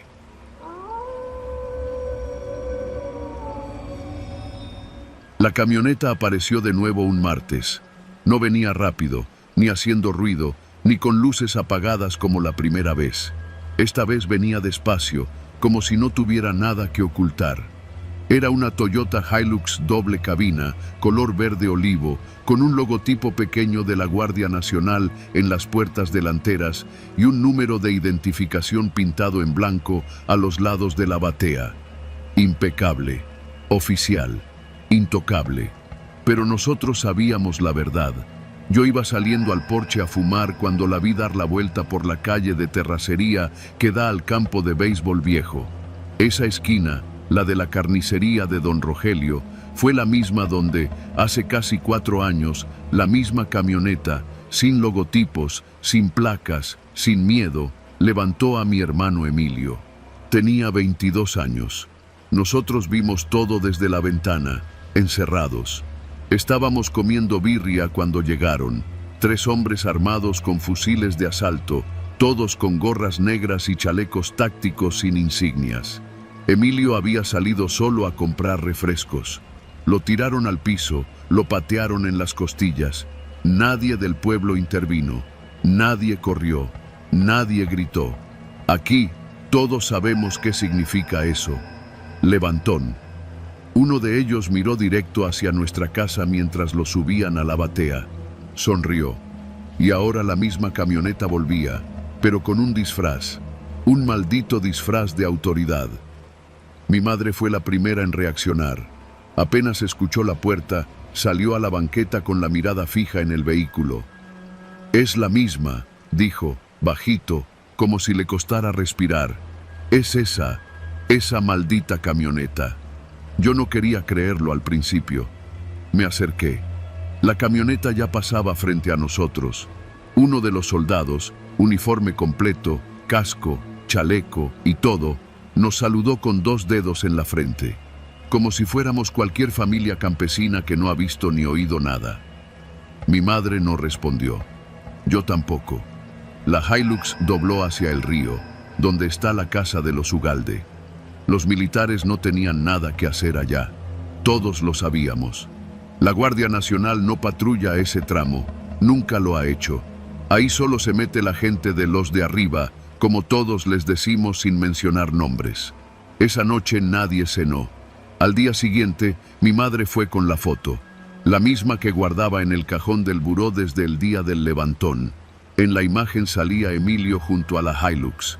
La había tomado sin querer un primo que iba caminando cuando todo pasó. Nunca la publicamos, nunca la mostramos a nadie, solo la guardamos por si alguna vez se hacía justicia. La camioneta no tenía logotipos ese día, pero tenía un detallito que no podíamos olvidar. Una abolladura en el guardafangos delantero, justo arriba de la llanta derecha. No era grande, pero era única, como una cicatriz. Y ahí estaba de nuevo, en la Hilux oficial. Mismo color, mismo modelo, misma abolladura. Fuimos al destacamento local de la Guardia Nacional. Nos atendió un cabo de acento norteño, cortante, frío. Ese vehículo está asignado al operativo Fuerza Sierra Sur. Patrulla regularmente zonas de conflicto por presencia de células criminales. ¿Qué quieren saber? Mi madre le enseñó la foto. Él la tomó con calma. La miró como si no viera nada. Son muchas Hilux. Todas parecen iguales. Esa abolladura puede ser cualquier cosa. ¿Algún otro indicio? Levantaron a mi hijo con esa camioneta hace 4 años. Nadie hizo nada. Y ahora resulta que la traen con sus logos. ¿Cómo explica eso? El cabo levantó la mirada. Cambió el tono. Señora, nosotros no trabajamos con criminales. Si su hijo desapareció, lamento mucho su pérdida. Pero esa camioneta es propiedad del gobierno federal. Nos fuimos. Pero el rumor ya se esparcía. Una semana después, la Hilux volvió. Esta vez, con 2 patrullas más atrás. Entraron al pueblo como si fueran dueños. Y lo eran. Se estacionaron frente a la tienda de abarrotes de don Crescencio. Bajaron 2 tipos. Solo uno era militar. El otro traía el mismo uniforme, pero los ojos, la postura, no era soldado. Era un tipo de los otros. los verdaderos dueños del vehículo, los que no necesitan insignias para dar órdenes. Vi desde la azotea. Tenía los binoculares del viejo y una libreta. Apunté la hora, el número de identificación, los gestos, el momento en que el falso militar se acercó a un chavito de la secundaria y le dio una mochila. El niño la metió a la tienda. No compró nada. 40 minutos después, se fueron. Mi padre no hablaba desde el día que se llevaron a Emilio, ni una palabra. Pero esa noche entró a mi cuarto con la libreta en la mano. «Es hora», dijo, voz seca. Levantamos el viejo radio de onda corta que tenía guardado desde los tiempos del temblor. Lo conectamos a una batería de tractor. Una vez al mes se escuchaban frecuencias abiertas en las madrugadas, canales usados por reporteros, militares o radioaficionados que aún creían en la justicia. Transmitimos. Nombre del pueblo. Hora. Descripción. El número de la Hilux. La abolladura. Que era la misma. Que era la de hace 4 años. Que la traían ahora con logos del gobierno. Que nadie hace nada. El mensaje se fue en el aire. No esperábamos respuesta. Pero llegó. 3 días después, apareció una mujer en la iglesia. Morena. Pelo recogido. Lentes grandes. Dijo que venía de parte de los que sí escuchan, que sabían de la Hilux, que no era la única, que en 7 estados había vehículos decomisados por el crimen que después regresaban a las calles, esta vez como patrullas, que los vínculos entre mandos militares y células del narco estaban documentados, pero que nadie podía hacer nada sin pruebas. Necesitamos una grabación, algo irrefutable, dijo. La oportunidad llegó sola. El sábado, a eso de las 3 de la tarde, la Hilux se estacionó frente al taller mecánico de Toño, el compadre de mi papá. Nosotros ya habíamos instalado una microcámara vieja en la fachada, disfrazada en un medidor de CFE inservible. El falso militar bajó, entró al taller, sacó a Toño a empujones. Lo acusaba de haber escondido cosas que no había entregado. Toño lloraba. Decía que no sabía nada. Lo subieron a la batea frente a todos. Una señora grabó con el celular, pero uno de los soldados se lo arrebató y lo quebró ahí mismo, en la banqueta. Lo que no sabían es que nosotros ya lo teníamos todo. Video, audio, rostros, número de unidad. Incluso el grito que Toño soltó cuando lo golpearon con la culata del fusil. Enviamos el material a la mujer de los lentes, por paquetería, con una USB escondida dentro de un peluche de feria. Ella lo recibió. Dijo que tenía a quien entregarlo, que lo publicaría. Nosotros sabíamos lo que podía pasar después. Esa noche, mi madre durmió con una escopeta junto a la cama, mi padre con la carabina de mi abuelo. Yo puse vidrios rotos en la azotea y 2 machetes junto a la puerta, pero no vinieron, porque al día siguiente la historia estaba en todos lados. Canales independientes, foros de noticias, redes sociales. Una periodista en la Ciudad de México había hecho un reportaje completo con nuestra evidencia y otras similares de otros pueblos. La misma Hilux, los mismos militares, las mismas operaciones encubiertas disfrazadas de operativos oficiales. Hubo ruido, escándalo, investigaciones. Un par de mandos fueron relevados. El gobierno negó todo. Pero la presión era demasiada. La camioneta fue retirada. El destacamento, cerrado por reestructuración. No hubo castigos reales. No esperábamos milagros. Pero esa Hilux no volvió a aparecer. Han pasado 8 meses desde entonces. Emilio no regresó. Tal vez nunca lo haga. Pero cada vez que veo una Hilux verde olivo en la carretera, bajo la mirada. No por miedo, sino porque me niego a olvidar, porque aquí en el sur de Jalisco hay cosas que se disfrazan de autoridad para seguir haciendo lo que hacían antes, solo que ahora lo hacen con más impunidad y más uniforme, y porque yo sé bien lo que vi, y yo sé quién se lo llevó.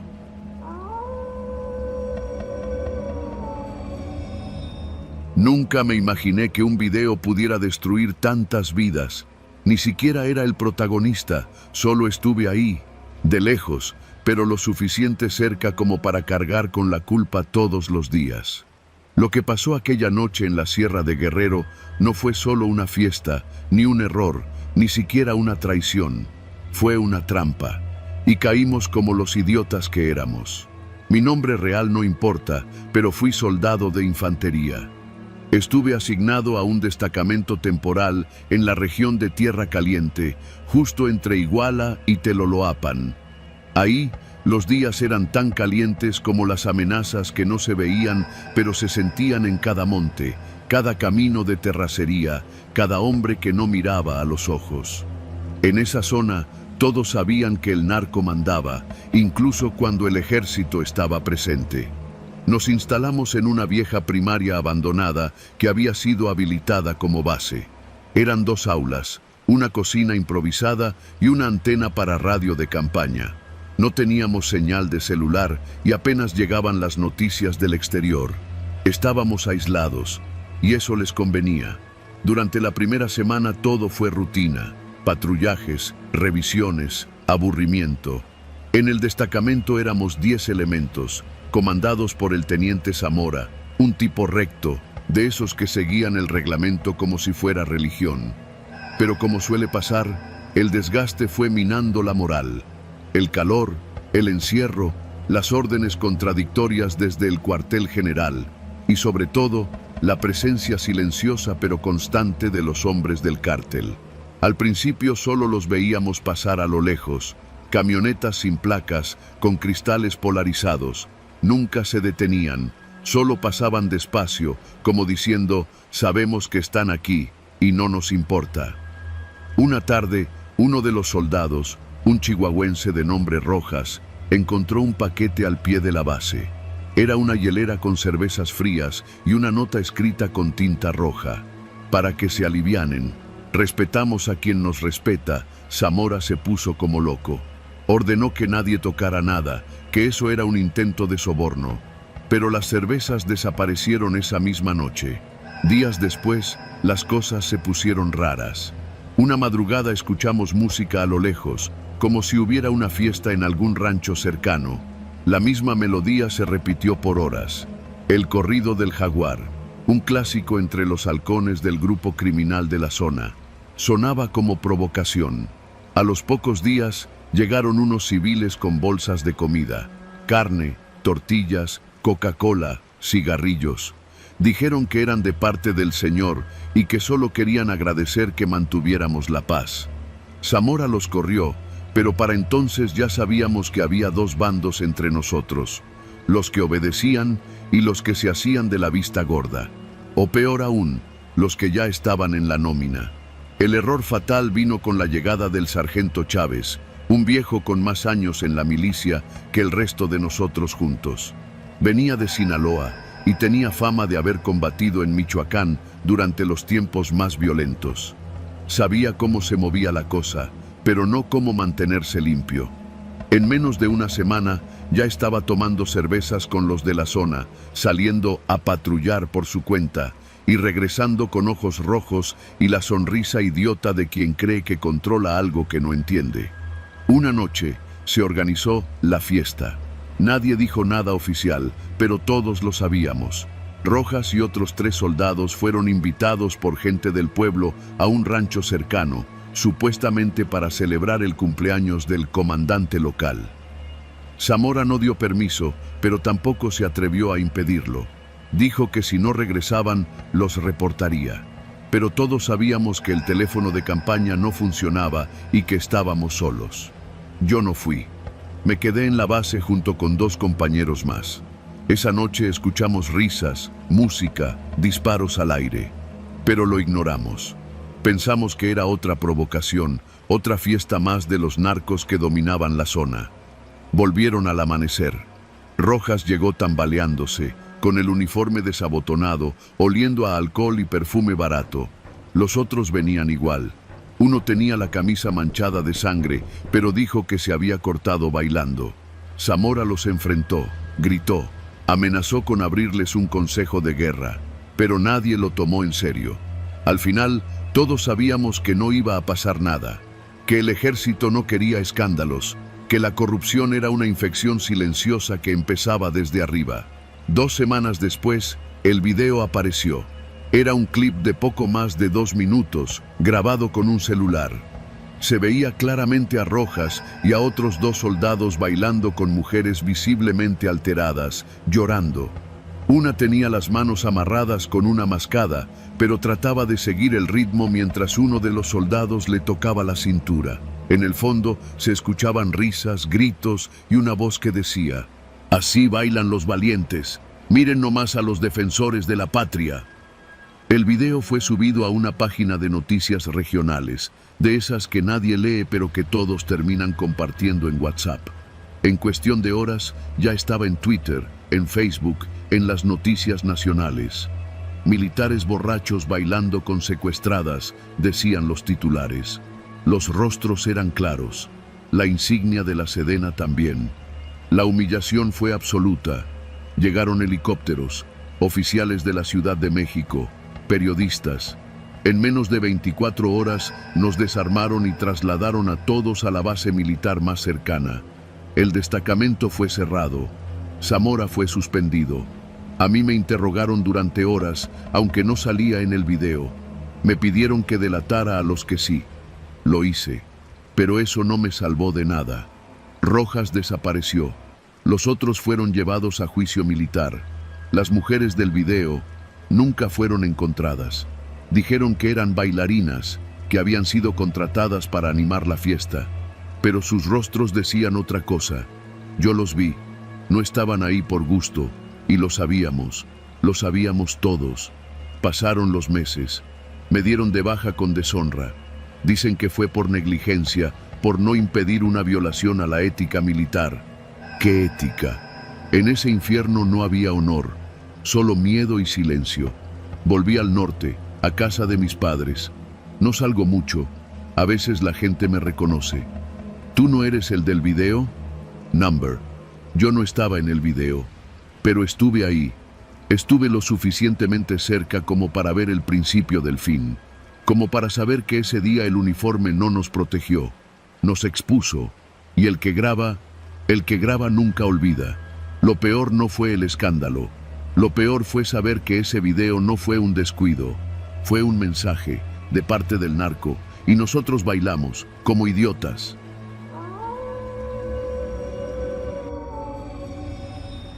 Me llamo Julián Aranda y esta es la primera vez que hablo de lo que pasó aquel domingo en la Sierra de Guerrero.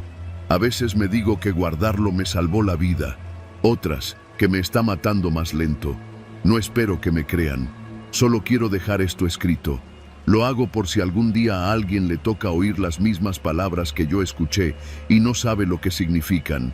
Compadre, ya está todo listo. Ese día no tenía por qué haber sido distinto.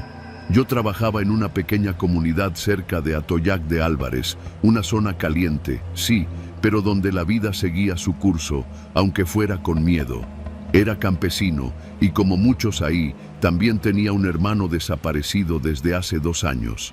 Cuando uno vive con eso, aprende a ver la vida con los dientes apretados, esperando no ser el siguiente. Pero esa mañana, todo parecía tranquilo. Mi esposa había salido temprano a vender a Coyuca y yo me había quedado con mis hijos. Tenía que subir al cerro por leña, así que dejé a los niños encargados con la vecina. Eran casi las 10 cuando escuché el motor. Una camioneta blanca, sin placas, subiendo por la brecha con prisa. Pensé que tal vez eran militares haciendo revisión. Era normal. Aquí, entre los retenes falsos y los reales, uno ya no sabe quién es quién. Me escondí entre los árboles por precaución. Desde ahí vi todo. Bajaron 8 hombres, uniformados. Llevaban insignias del ejército, pero 2 de ellos tenían los rostros descubiertos. No llevaban casco ni cubrebocas. Uno era gordo, de cara redonda, bigote delgado y lentes oscuros. El otro era más joven, de esos con cara de perro flaco, nervioso. Entre ellos 2 parecía haber algo raro. El gordo daba órdenes, pero no como un comandante, sino como si fuera el dueño del terreno. Escuché cuando le dijo al otro: «Compadre, que no se nos olvide el encargo del general, hoy no puede quedar ni uno». Y se rió. Ahí lo supe. No era una revisión, era una limpia. Vi cómo bajaron otras 2 camionetas. De ellas sacaron a 5 hombres, todos golpeados, vendados de los ojos. Uno traía las botas llenas de sangre seca. No supe si era suya o de alguien más. Los pusieron de rodillas al borde de una zanja. Uno intentó hablar, pero el golpe que le dieron con la culata lo dejó mudo. El gordo sacó una pistola corta, la giró como quien elige un cuchillo para cortar carne y se la pasó al otro, al que llamó compadre. «Tú abre plaza, viejo, que se note quién manda». El compadre asintió. Disparó al primero sin decir nada, luego al segundo. Yo no podía moverme. Quise correr, gritar, llorar, pero me quedé ahí, helado, como si el monte me hubiera tragado. Los disparos fueron secos, precisos. Ni un grito, solo cuerpos cayendo como bultos mojados. Cuando terminaron, el compadre limpió el cañón con su pantalón y se rió. «Pa' que luego digan que el ejército no hace su trabajo, ¿eh?» Los demás lo celebraron con risas, risas, como si hubieran cazado venados. Lo que vino después fue lo que me quebró. Uno de los soldados, el más joven del grupo, sacó su celular y empezó a grabar los cuerpos. Lo hacía sin pudor, enfocando los rostros, los tatuajes. Lo escuché decir: «Estos van directo al archivo del patrón, que vea que cumplimos». El gordo se le acercó, le palmeó la espalda y le dijo: «Mándaselos al señor, pero no pongas nuestras voces, ya sabes, precauciones». Ahí confirmé lo que temía. No era una operación militar, era un trabajo por encargo, una ejecución planeada por los que se suponen deben protegernos, hecha con armas del gobierno, con uniformes del Estado. Pensé que se irían, pero entonces vi que el gordo señalaba hacia el camino que lleva al pueblo. «Compadre, ¿y la escoria de abajo?» «Ya mandé a otro grupo, van por los que nos pasaron la ubicación». «¿Con los halcones?» «Sí, los mismos de siempre. Esos morros nos sirven mejor que cualquier satélite». El compadre y el gordo eran cómplices, no de ese día, de mucho antes. Eso se notaba. Eran socios, tal vez familia, quizás vecinos en otro tiempo. Lo que fuera, su relación era más profunda que cualquier estructura militar, y su complicidad tenía raíces en algo que no salía en los periódicos. Me quedé ahí, escondido, sin moverme, hasta que se fueron. Tardaron casi media hora más, recogiendo casquillos, tomando fotos. Estaban seguros, nadie los molestaría, nadie les preguntaría nada. No sé cuánto tiempo pasó después. Cuando finalmente bajé al pueblo, el infierno ya estaba encendido. La casa de don Rubén, donde se reunían a veces los muchachos a ver fútbol, estaba hecha cenizas. Su cuerpo y el de su sobrino estaban tirados en el patio. A la vuelta, en la casa de la señora Licha, encontré a su hijo adolescente, colgado del árbol con un cartel clavado al pecho que decía: «Por informante». Ni siquiera sabía escribir bien. Y en la esquina, donde vendían tacos los viernes, el carro de la señora estaba calcinado. No sé si ella estaba adentro o no. No encontré a mis hijos. Corrí a casa de la vecina gritando sus nombres, y cuando me abrió, lo supe. Sus ojos estaban llenos de miedo. No quiso decirme nada, solo señaló al armario. Ahí estaban, los dos, abrazados, llorando en silencio. Me miraban como si yo también pudiera desaparecer de un momento a otro. Nos fuimos esa misma noche. Caminamos durante horas, monte adentro, con lo poco que pudimos cargar. No fuimos los únicos. De las casi 30 familias del pueblo, solo quedamos 7 al día siguiente. Y de esas, muchas ya no tenían casa. Nunca volví. Nunca lo denuncié. ¿A quién? ¿A los mismos soldados que hicieron esto?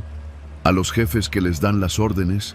¿A los políticos que se llenan la boca hablando de justicia mientras brindan con los narcos en fiestas privadas?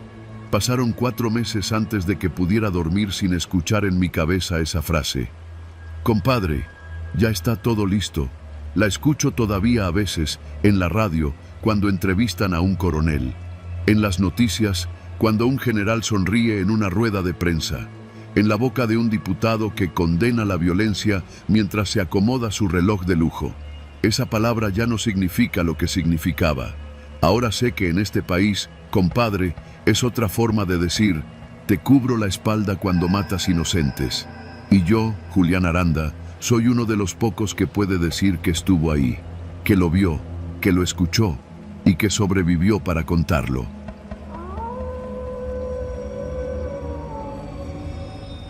Me llamo Antonio Mendoza. Soy cabo en el ejército mexicano, o al menos lo era. Esta historia no la he contado completa, ni siquiera a mi familia, solo a un abogado de confianza que me dijo, no lo pongas por escrito todavía. Pero ya no tengo miedo. Sobreviví, que no es poca cosa. Esto pasó en el norte del país, en un cuartel pequeño, ubicado a las afueras de Piedras Negras, Coahuila. Un lugar polvoriento, donde el calor se pega en la piel como si lo hubieran fundido con soplete. Esa noche me tocó guardia de 24 a 6 de la mañana en el portón principal. Siempre cargaba mi fusil, claro, pero uno sabe que en ese tipo de puestos, más que disparar, lo que se hace es observar y esperar. Esa noche de julio el viento era caliente y traía un olor a tierra reseca, mezclado con excremento de vaca de algún rancho cercano. Me instalé junto al muro, justo bajo la pequeña torreta desde donde se puede ver la carretera en línea recta por casi 2 kilómetros. Todo estaba tranquilo, ni un maldito carro en esa hora. La única luz era la que venía del foco viejo que colgaba sobre la reja principal. Adentro, las oficinas estaban encendidas, lo cual me pareció raro. Los mandos usualmente se iban a dormir temprano, y los que se quedaban lo hacían encerrados en la comandancia. Pero esa noche no. Las luces estaban prendidas, y desde donde yo estaba podía escuchar voces. Eran risas, como si estuvieran en una fiesta. Eso ya era extraño. Me quité el casco para escuchar mejor. Pensé que me estaba volviendo loco cuando, entre murmullos, distinguí una canción. Vieja, ranchera. Creo que era Vicente Fernández. Luego escuché el tintinear de vasos, como si brindaran. Me acerqué sigilosamente al pasillo lateral que da directo a la oficina del comandante y me detuve justo donde la pared hace esquina. Y ahí fue donde los escuché. «Por el nuevo cargamento, compas», dijo una voz que identifiqué de inmediato. Era el teniente coronel Barragán. «¡Salud!», gritaron varios, al unísono. El choque de vasos fue claro como cristal. Después, una voz gruesa y más pausada se metió entre las risas. «Con ustedes de este lado, compadres, todo se pone más fácil. Ya saben que la plaza es suya mientras yo esté aquí». Me congelé. Esa voz no era militar. No pertenecía a ninguno de los oficiales de nuestro batallón. Era la voz de alguien más. Un civil. Pero no cualquier civil. Un narco. No puedo explicar la sensación con palabras. Algo en mi interior se apretó, como si los intestinos se me hubieran hecho nudo. La garganta se me secó. El fusil, que hasta ese momento era una extensión más de mi cuerpo, me pesaba como si fuera de concreto. Sabía lo que significaba escuchar eso.